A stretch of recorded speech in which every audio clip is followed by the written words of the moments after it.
Paiement du loyer et allocation logement. Le montant du loyer est indiqué dans le contrat de location.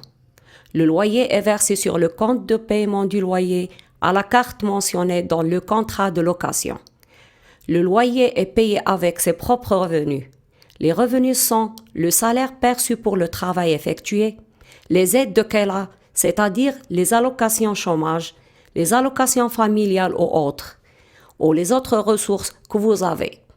Celles-ci sont par exemple les économies sur vos comptes bancaires, les titres de fonds, les assurances épargne et les titres de valeur. Si vos revenus ne sont pas suffisants pour payer le loyer, par exemple, si votre salaire est peu élevé et que votre loyer est cher, vous pouvez faire une demande d'allocation logement à KELA. Le montant de l'allocation logement dépend du montant des revenus, ainsi que du montant du loyer selon les différentes régions. L'allocation logement ne couvre jamais la totalité du loyer. Il y a différentes limites pour le montant du loyer à travers la Finlande. Dans les grandes villes, les logements sont plus chers qu'à la campagne et que dans les petites localités. Sur les pages de KELA, vous pouvez faire une demande d'allocation logement au point aide au logement. Si KELA vous accroît une allocation logement, le montant de cette allocation logement est indiqué dans les décisions relatives à l'aide au logement. Vous pouvez les consulter à la rubrique décision. L'allocation logement peut être versée sur votre compte bancaire.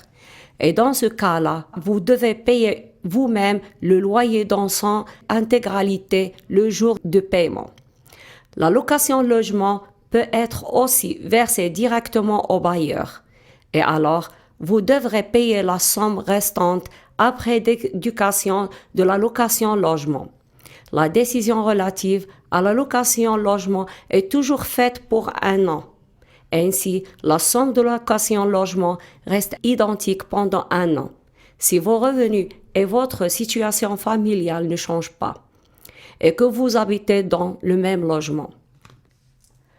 Dans certaines situations, les revenus de l'allocation logement ne suffisent toutefois pas pour payer le loyer et les frais de vie courante.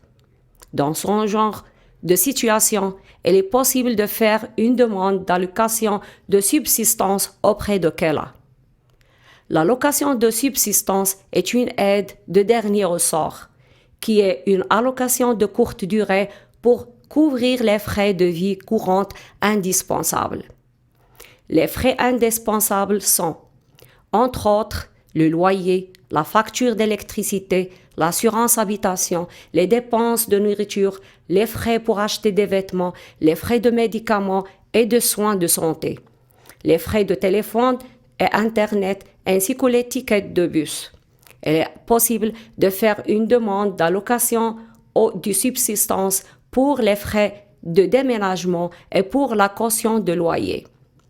Les frais indispensables ne sont pas, par exemple, les nouveaux téléphones, les télévisions, les meubles ou les voyages de vacances.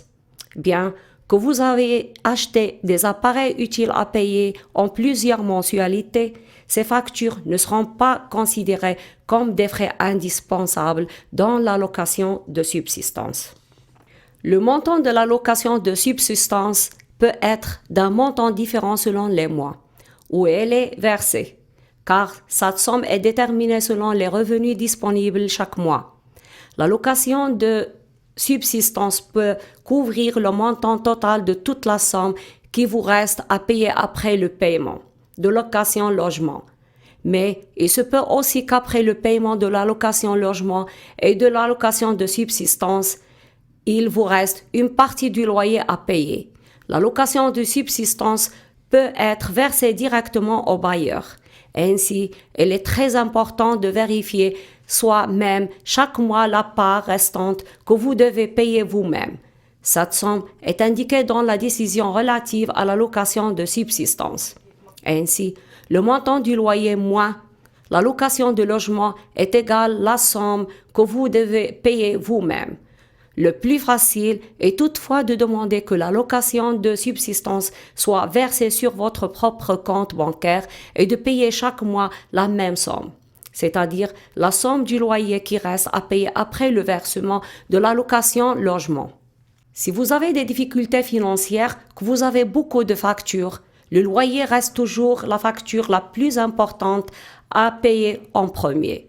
Si vous ne payez pas votre loyer, vous risquez d'être expulsé du logement et il sera alors très difficile de trouver un nouvel appartement.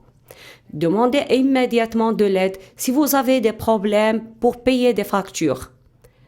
Kela et les services sociaux de la commune pourront vous aider dans ces affaires.